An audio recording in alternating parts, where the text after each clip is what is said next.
When I was a little kid, the two things I loved most in life were Godzilla and NES games.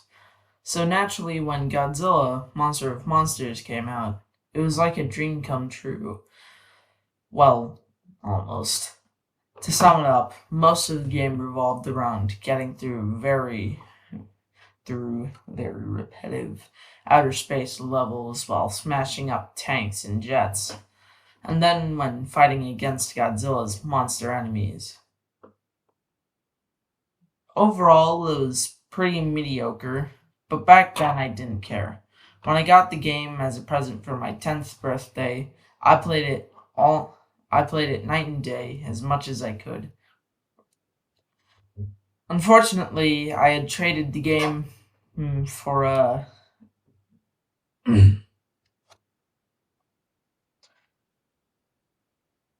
Unfortunately, I had traded the game for Amagon a year later, much to my regret when I found out what that game was like. Recently, I had bought a new NES system, and through a lot of hunting and asking around, my friend Billy finally managed to find a copy of Godzilla Monster of Monsters. I was pumped to play my favorite childhood game. It had never occurred to me e- to, to ask where Billy found it. He also gave me some other games like Legend of Zelda, Bomberman, and some stupid thing called Action 52, but Godzilla had to come first. So I started the game, and the nostalgia came flooding back like a tidal wave. Godzilla's 8-bit theme song flooded proudly through the speakers, and I was soon grinning like an idiot. Some people laugh at me for playing such outdated games, but I've never had as much enjoyment for any games other than those on the NES. Those 8-bit games take me back to when things were much simpler, more safe. But after what's happened with this game, I don't have those feelings anymore. I had forgotten how quick the fun of smashing things as Godzilla wore off in the scrolling levels. The game bombards you with bullets and things crashing into you from every direction, and you're too big to avoid most of them. Although my excitement had worn down some, it wasn't long at all before I got to my first boss battle. My first opponent was Yuzora, an obscure squid kaiju who had never been in a Godzilla movie. What the heck?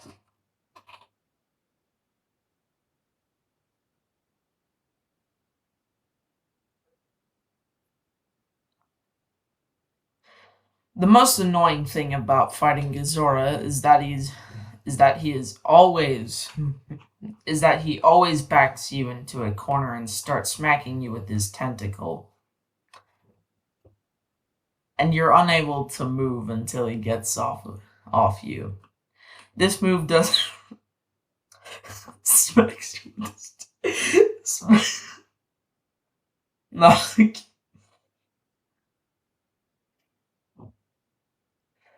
this move doesn't do any damage, but it can stall you until the timer runs out and you have to start the fight over, and he regains some health. It's as annoying as it sounds, and of course, he did it when I fought him. Only for some reason, this caused the game to glitch up, because once he started smacking me, he never stopped. The timer's supposed to end the fight in about 40 seconds, but this lasted for nearly 5 minutes. After a while, the graphics started to mess up, with little red blocks all over the place.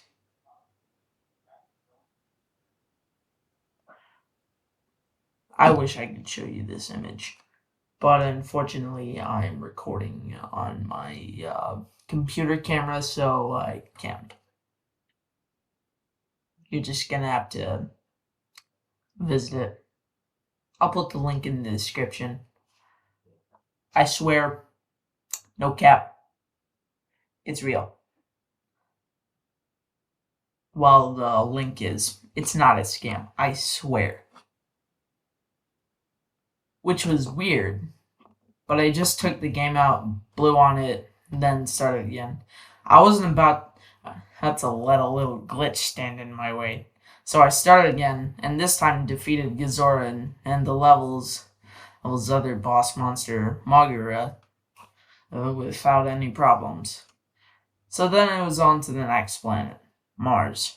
I browsed around the board and found something unexpected. Where Varan's piece should have been, there was instead a piece representing Titanosaurus. There were only 10 kaiju in the game, and Titanosaurus was not one of them. Or so I thought. Perhaps Titanosaurus was originally intended to be in the game, but was swapped out with Varan for some reason. I'm starting to think that the Gazora thing is real. So I began to feel very excited. Not only was I playing my favorite game, but I was playing a prototype of some sort with a new monster.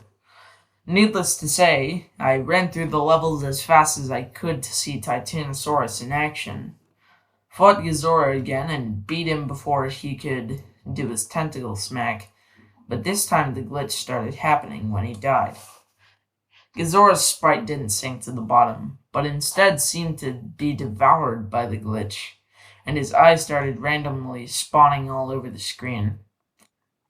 I know that these glitches with Gazora were my first warning sign that something was very wrong with this game, but foolishly I ignored it and proceeded to fight Magura, who this time had a glitch of its own.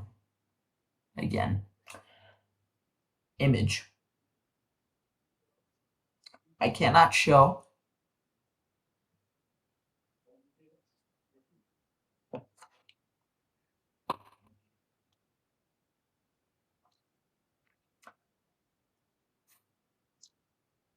Magura was twice the size he should have been, which startled me.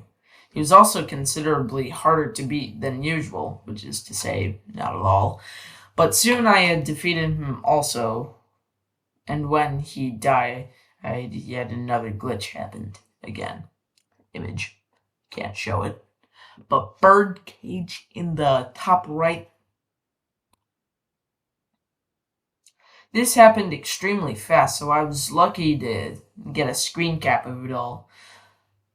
But what happened was the giant Magura sprite started to shatter and melt. Also, if you look at the garbled text at the right corner of the screen, you'll notice what appears to be a bird in a cage. I still have no idea what that meant.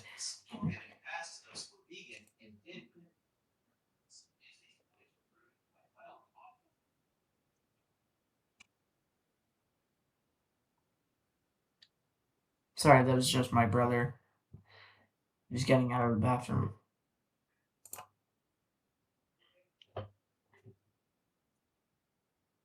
At this point, I was about to fight Titanosaurus, and I was worried as to what kind of glitches would happen this time. But to my surprise, Titanosaurus looked just fine.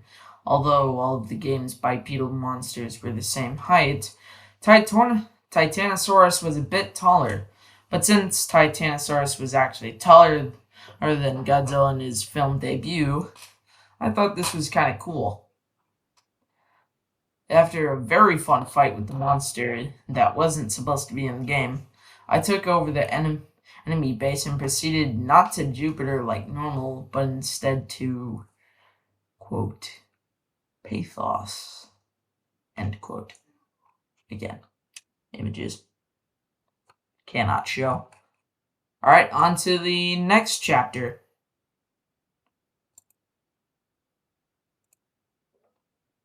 Chapter 2. Pathos.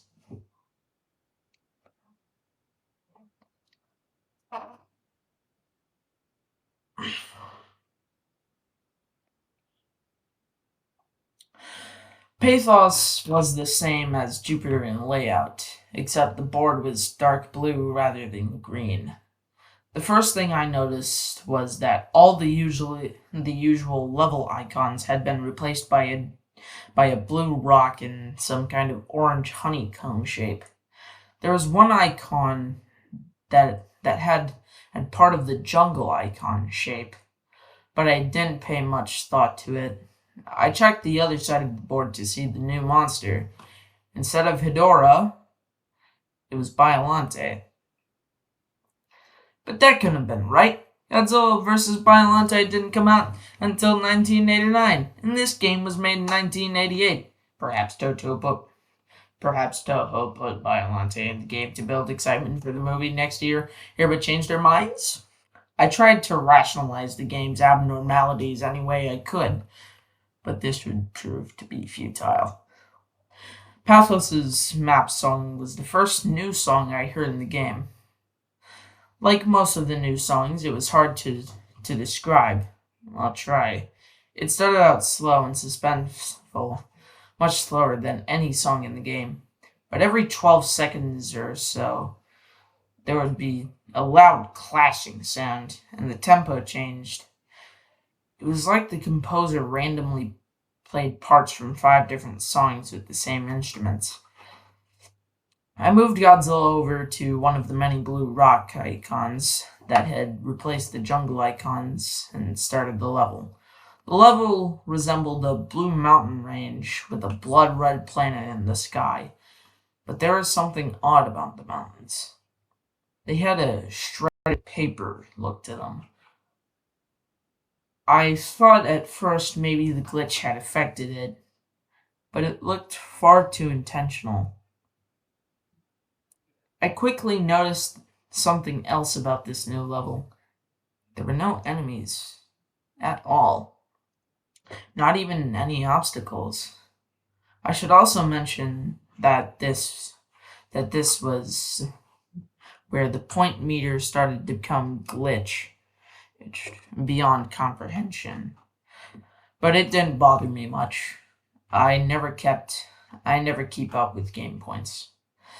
So without having to focus on anything, I listened to the music while walking through the level unopposed. The music had a sorrowful feel to it. It would have been rather pleasant had I heard it in a normal game. The level went on for 3 screens, but with no obstacles around, I finished it very quickly. I tried other levels with the same type to see if any enemies appear, but there were none. There was little else to be seen. Excuse me. There was little else to be seen in the Blue Mountains, so I tried the other level type. I started one of the orange levels, and my eyes were assaulted with a grotesque background of tumorous orange eyes. The sky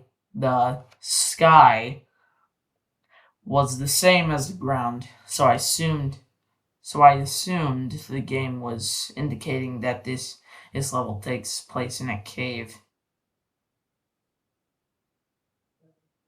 The only enemies were here. The only enemies here were a tangle spawn.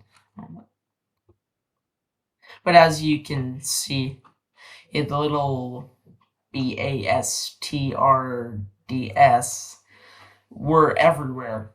The music certainly didn't help, with a mixture of screeching sounds and loud drum beats that sounded like a monster's theme in a horror film. After completing it, I tried to avoid playing through any more of these levels whenever I could. The map was short, so it was only a few minutes before I was headed towards a rematch with Godzilla and Mogra. But this time, their sprites and attack patterns were vastly different. I fought Mogra first. Mogra's replacement was a flying machine with a slight resemblance to a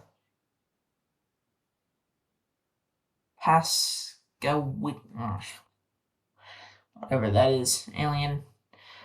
It was a bit like fighting Mothra, only it moved with a lot more grace.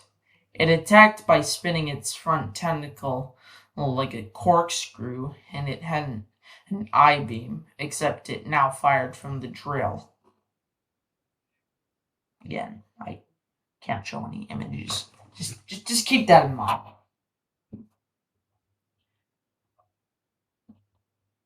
This lanky aberration had replaced Gizora, and the new beast was more of a challenge. It would run and jump at a fast pace, constantly swinging its arms around and making it hard to get close. And of course, it tried to pin me in the corner with as much annoying resolve as ever. I defeated it using a combination of tail whips and heat beam spamming.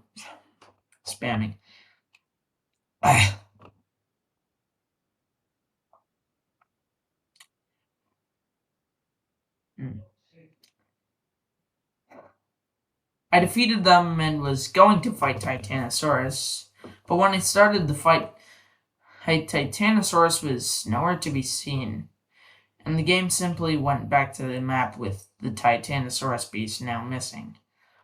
There was no one left to fight now but Biolante, so I eagerly started the battle. I was quite surprised that Biolante started the fight in her rose form.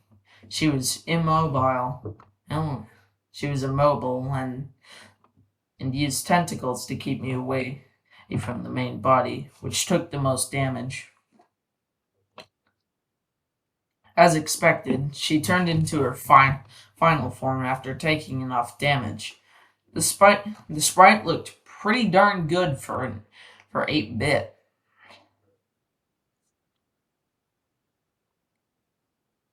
The battle technique was the same, except now Biolante could move, albeit slower than any other monster.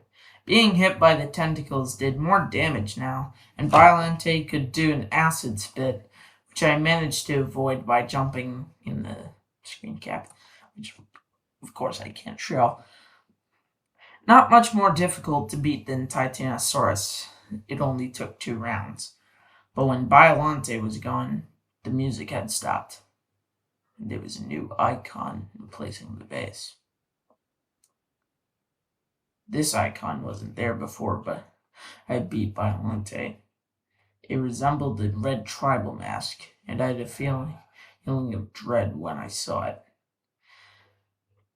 But since it replaced the base, it must be the only way to exit Pathos. I moved Godzilla to the square and started the level. It was a hellish looking place with no sky and a flickering fire in the background.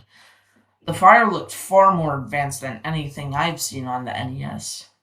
There was music in the form of a slow, steady drum sound resembling a heartbeat.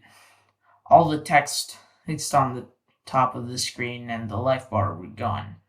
In their place was a single bit of text in the middle of the screen that said, "Run." My feeling of dread had intensified. I cautiously walked through the level, but like the Blue Mountains, there were no enemies. 1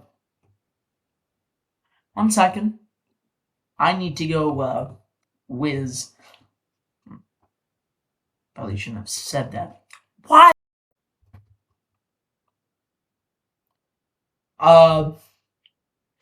Okay, so, got a sparkling water. Of course, lemonade. I love lemonade. Because, well, get pretty thirsty every now and then. Where were we? Yes. My feeling of dread had intensified. I cautiously walked through the level, but like the Blue Mountains, there were no enemies. I paced around for a minute before thinking, run? From what? The first time it hit me, I didn't even see it. I heard a noise outside my room and turned back to see if something fell.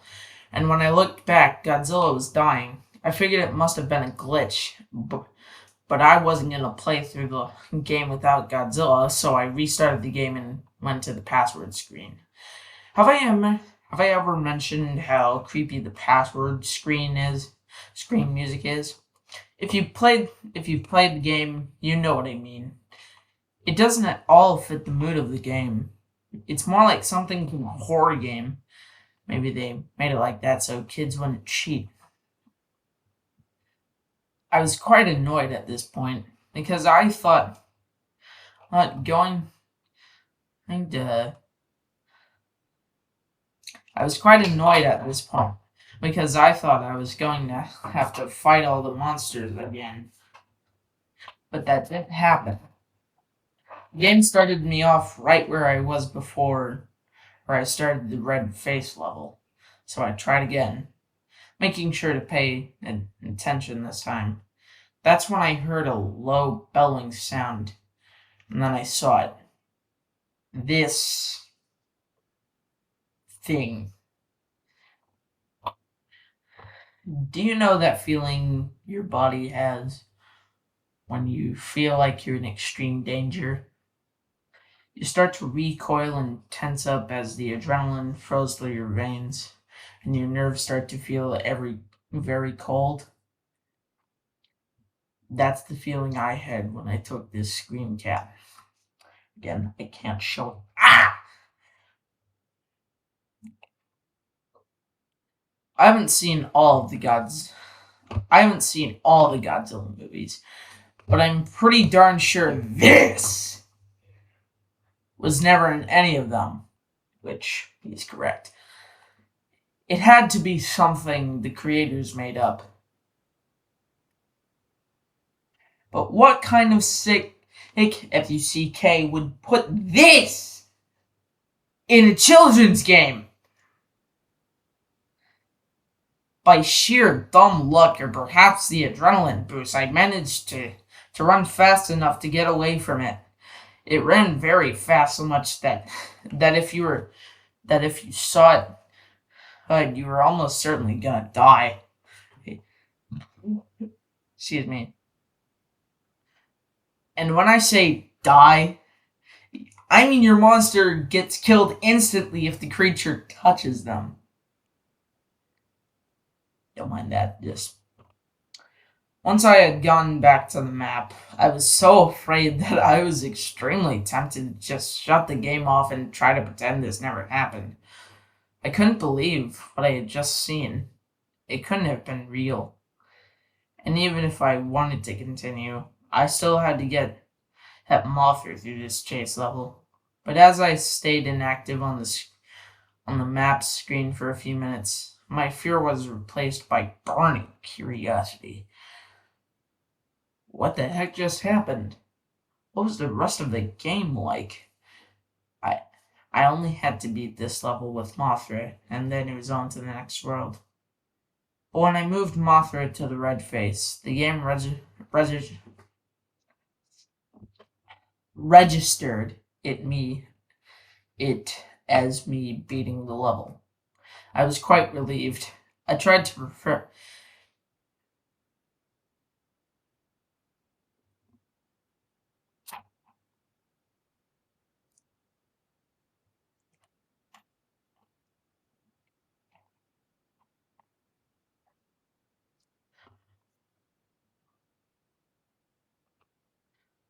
I I tried to prepare myself for the next world.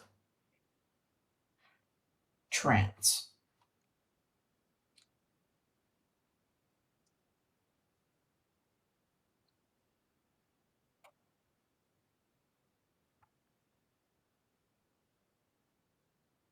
On to the into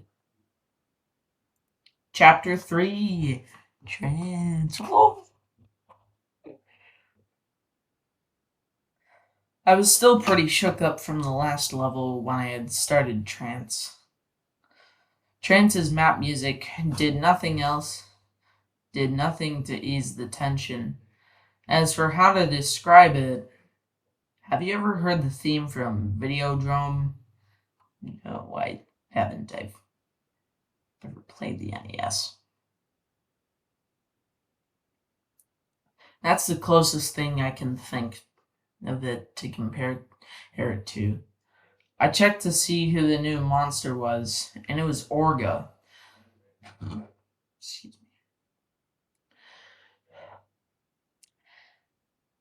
A monster who didn't make his film debut until 2000, appearing in a game made in 1988. So much for my theories about Titanosaurus and Biollante. There's no way this game was made in 1988. Those guys at Toho may be smart, but I'm sure they couldn't see that far into the future. If they could, they never would have gave Roland Emmerich the rights to make a Godzilla movie.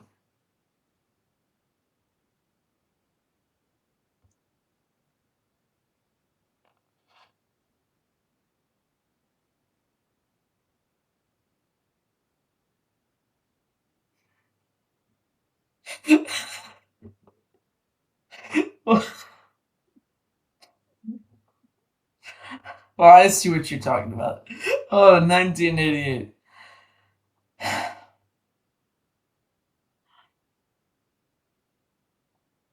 No, this had to be a hack of some kind, which just opened up even more questions. Who made this hack? When? How? And most importantly, why? The why was the question that bothered me the most. My immediate assumption was to think that Billy did this to pull a joke on me, but that couldn't be right. Either Billy didn't know, but that couldn't be right either. Billy didn't know how to make a ROM hack, and if he did, he'd probably just has to do something simple and stupid, like replacing all the monsters with crudely drawn on. Whoa. I'm not gonna say that. But you know they did. Wait. Unless Billy had amazing game editing skills and a serious dark streak to his imagination that he never told me about, he couldn't have made this. Is it even possible to put a hacked ROM into a cartridge?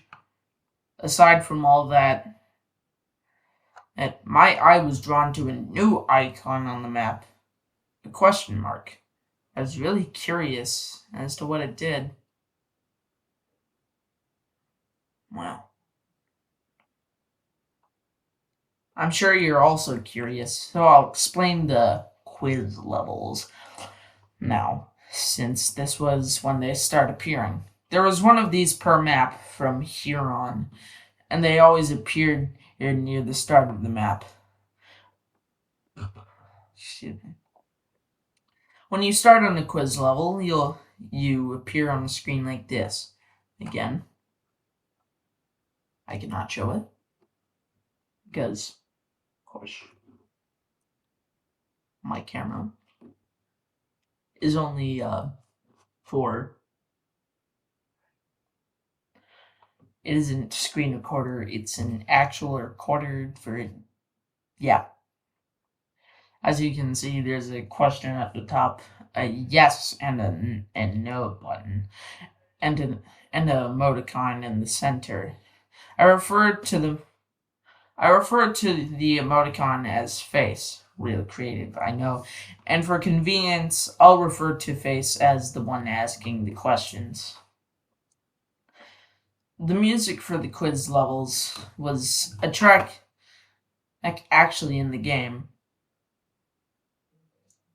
It's the one that plays when you try to use the quote GH1D0ORA cheat and get sent to an unplayable level. Face asks you 12 yes or no questions.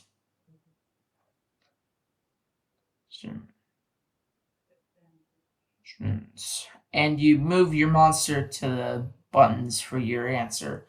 When you answer, the question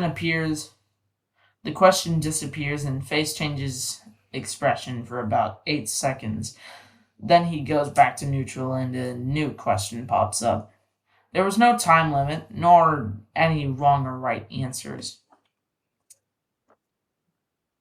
Face has no respect for the player's personal boundaries and will sometimes ask deeply disturbing and personal questions. For example, do you like hurting people? Have you ever killed/raped anyone? Have you been molested by a family member?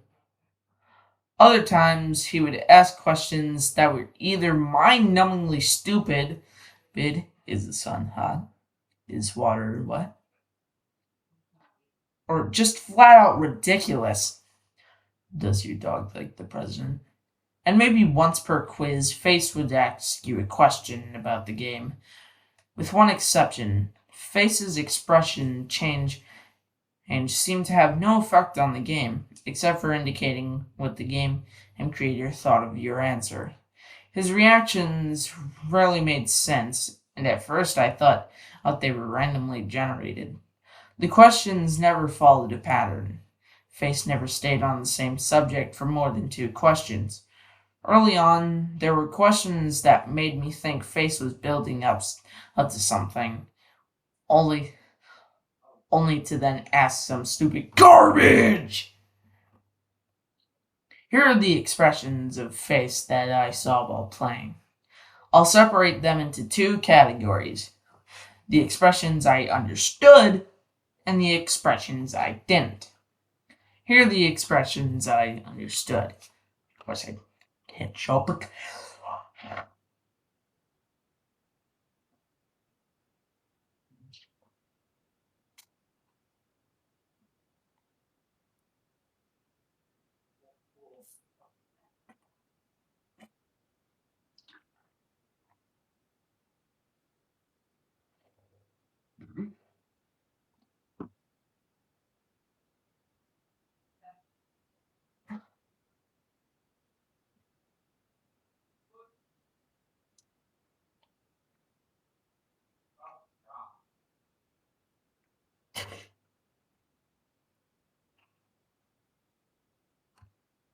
Oh my goodness.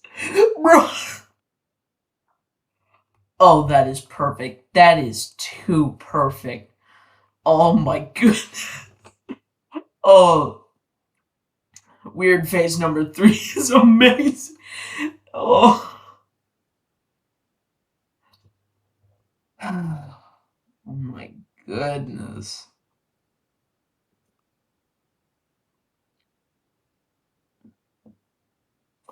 That is stupid.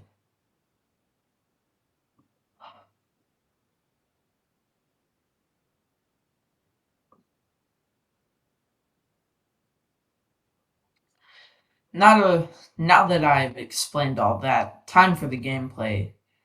After the quiz level, I tried the new green temple icon first. Wow, maybe this is why the game is so weird. One of the designers was clearly drugged out of his mind. Jokes aside, I was quite impressed by the graphics of this level. As disorienting as they were, but I hate those creepy blank staring statue faces. Jesus. The music had a hypnotic Indian techno vibe to it. There were 2 enemies in this level. A flying ghost type thing with a trunk and a bat with a horse skull for a face. They appear at random, but I was lucky to get a excuse me. But I was lucky to get a screen cap of them both.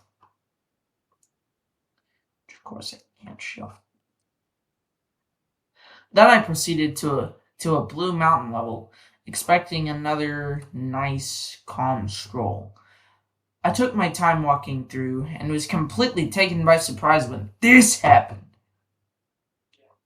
Not Magara came speeding towards me, and took quite a bit of health with his tentacle screws. It took me 2 minutes to kill him without having to worry about a time limit. But the boss monsters never showed up in the scrolling levels in the normal game. I was worried as to what other rules the game would break. After another Blue Mountain stage, it was time to fight Not Varan, whose replacement was one of the most bizarre things in the game.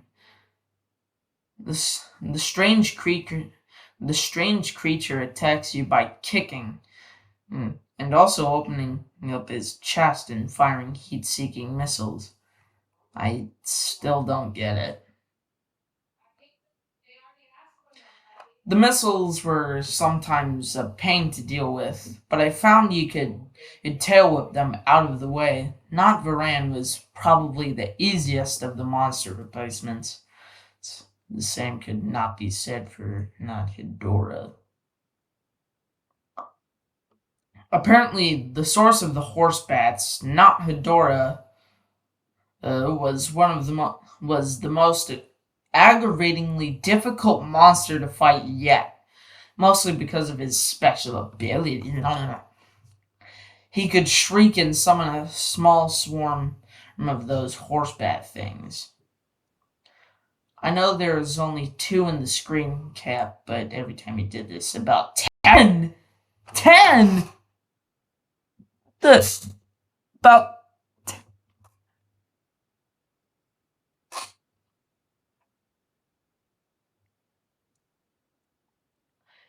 The AI took advantage of the distraction and attacked twice as fast while the horse bats were flying around.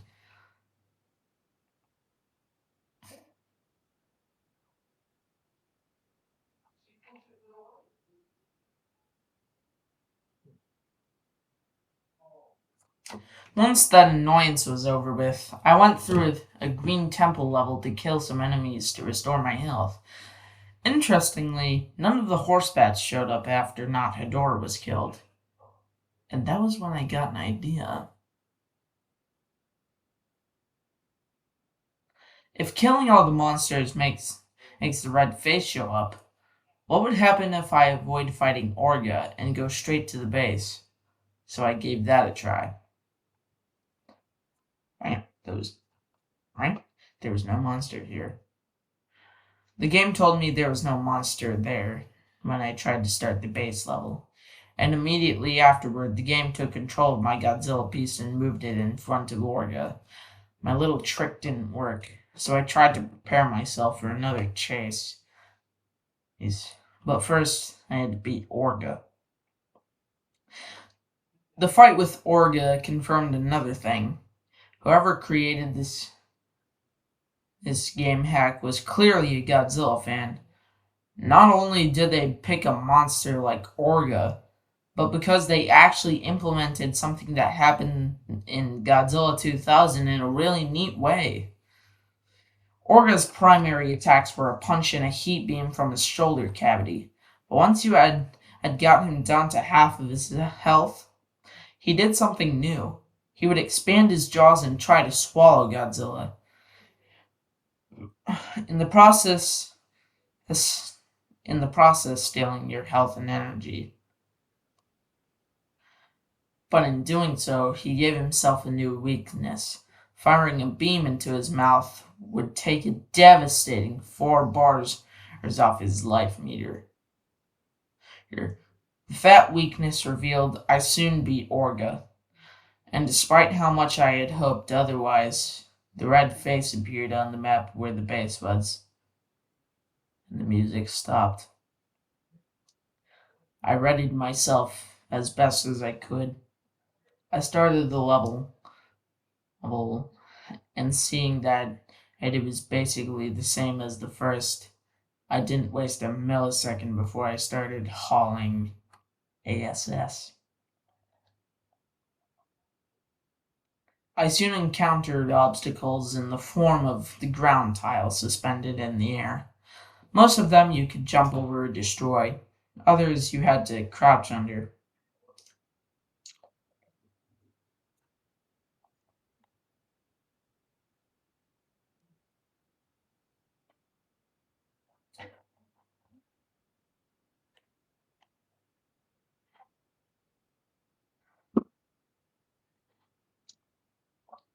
Alright. Ooh! Oh, back!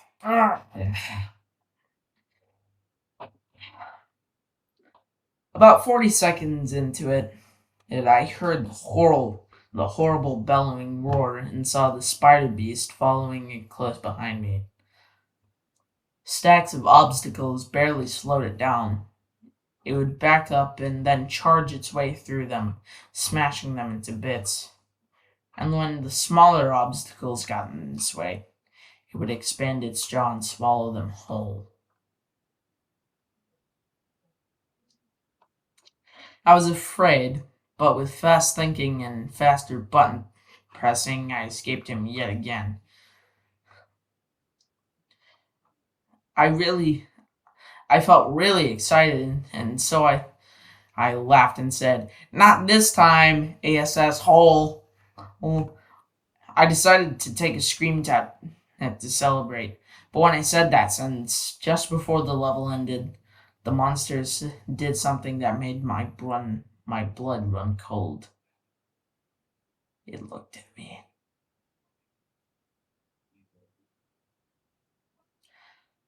That wave of mortal terror overtook me again, and I was sure as heck it wasn't laughing anymore. I took another scream cap of the next level title, right before I rushed to the bathroom to splash some water on my face and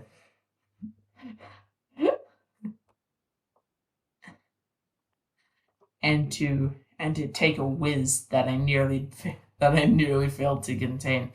And when that freaking thing looked at me, dementia. Woo. Ah. Mm-mm. All right. Uh, just 1 second.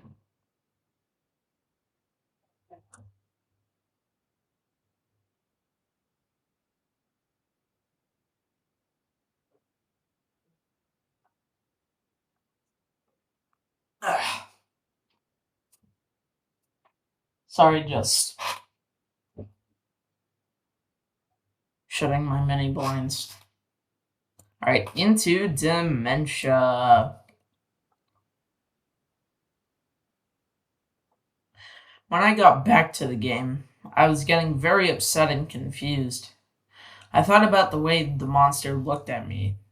The game couldn't have heard what I said. That's impossible. It had to be a random occurrence. But why did it happen precisely at the moment I insulted the monster? Nothing about this game made sense.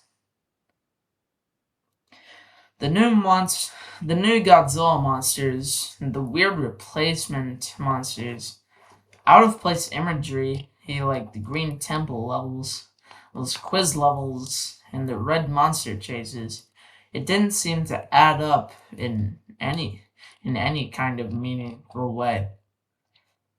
If it was a prank, it wasn't funny in any way I could understand, and they clearly put far too much effort into it. If they were trying to make a genuine sequel with new Godzilla monsters, then why did they add everything else? Maybe it was some kind of art experiment, some group project made by a bunch of really talented and crazy people, and they lost a cartridge somehow. Or maybe they intended for some random person to find it. It was all just fruitless guessing. As far as I could tell, there was only one way to figure out what it could be.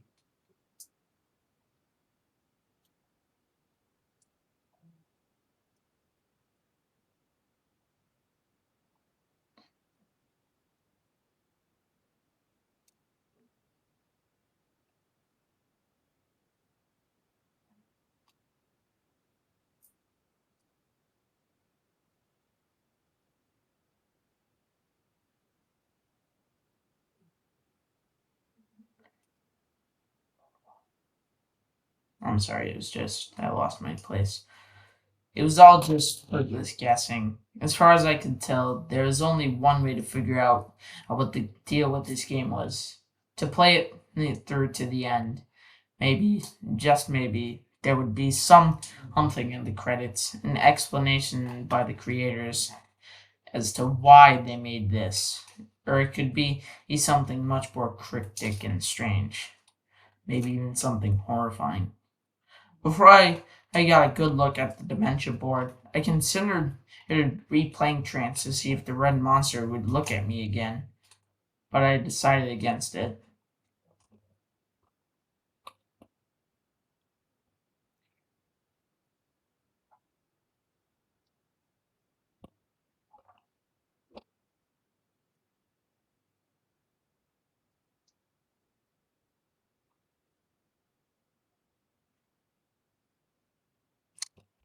Ranky.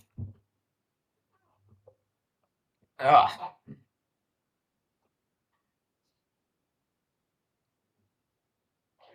I wanted to keep moving forward.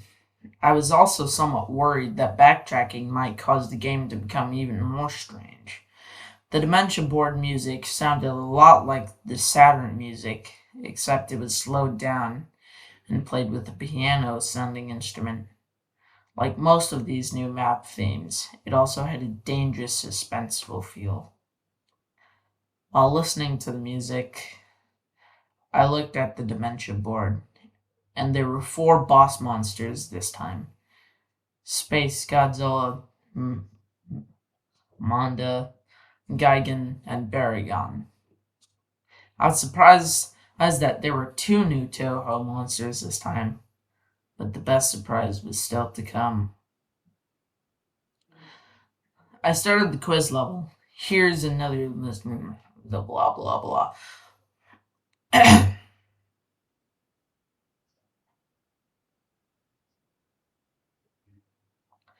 I wasn't. Eh, would you like a new monster? Answer: yes. Reaction: weird face number 11. Which I'm not sure was.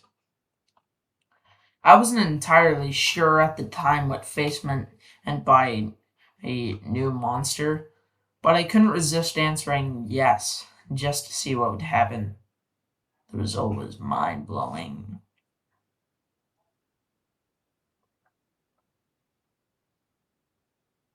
The game took me back to the board, and I had a new playable character, a new playable monster in the form of Anguirus. Ever since I was a kid, I always wanted to play as Anguirus, since he was my second favorite Godzilla monster, and plus I never really liked Mothra all that much. Me neither, bud. Me neither. So right now, I'm gonna wrap it up right here. I'll be back tomorrow. Just make sure.